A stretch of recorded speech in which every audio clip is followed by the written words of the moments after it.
Bagi masyarakat untuk meninjau lokasi gedung pusat evakuasi masyarakat. Bupati Lombok Utara Haji Johan Samsu meresmikan gedung pusat evakuasi masyarakat di Desa Santo Mulia pada Senin 7 November 2022. Hadir pula dalam peresmian tersebut Wakil Bupati Lombok Utara Dani Carter Febrianto Ridawan, Kepala BPBD Nusa Tenggara Barat, Direktur SIP Indonesia, dan sejumlah jajaran OPD lingkup pemerintah daerah Lombok Utara, serta masyarakat Desa Santo Mulia, Kecamatan Kayangan, Lombok Utara. Gedung ini merupakan proyek bersama antara SIP Indonesia dengan masyarakat Desa Santo Mulia. Gedung ini dibangun selain tempat pembelajaran bersama, gedung ini juga digunakan sebagai tempat proses pendidikan masyarakat terkait literasi bencana alam dan untuk bersama-sama membangun mitigasi kebencanaan. Kedepan pihaknya juga berharap proses yang dijalani selama ini bisa menjadi pembelajaran bersama.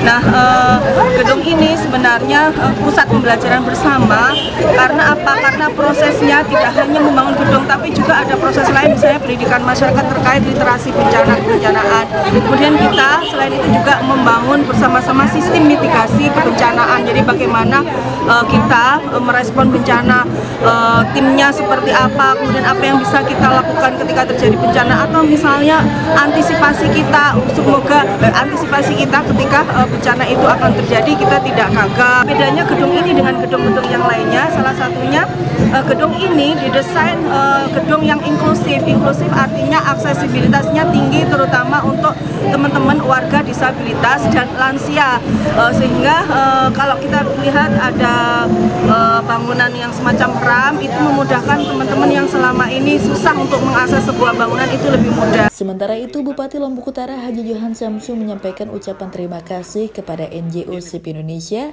atas bantuan berupa gedung tempat evakuasi masyarakat.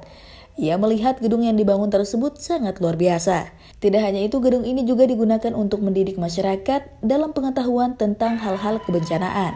Gedung pusat evakuasi masyarakat. Jadi kalau ada apa-apa kebencanaan bisa diadu di sini. Tapi sebelum itu juga bisa digunakan untuk mendidik masyarakat, memberikan pengetahuan tentang hal-hal berkaitan dengan kebencanaan. Jadi sebelum dipakai itu bisa dipakai untuk kegiatan yang lain. Jadi bukan hanya itu saja, bisa juga mengedukasi masyarakat. Ya, pengetahuan tentang bencana alam bisa di sini.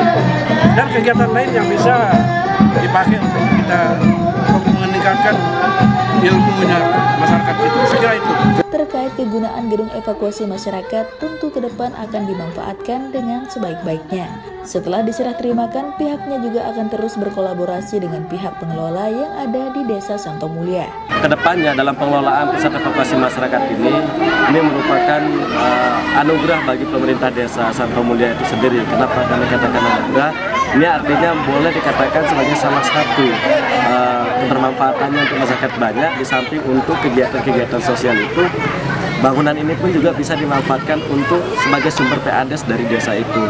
Apa yang menjadi sumber PADES-nya? Di sini kan dalam pengelolaan tentu kita butuh untuk pemeliharaan. Nah, untuk pemeliharaan ini tentu sangat kita harapkan peran dari semua pihak, terutama nanti dalam baik itu untuk kelistrikannya, air, apa dan sebagainya. Nah, dari sanalah biaya pemeliharaan itu tidak semata-mata kita menggerogoti dari desa untuk keuangannya, tetapi secara mandiri pengelola untuk bisa mendapatkan keuangannya. Dari Lombok Utara, Tim Liputan Samalas TV mengabarkan.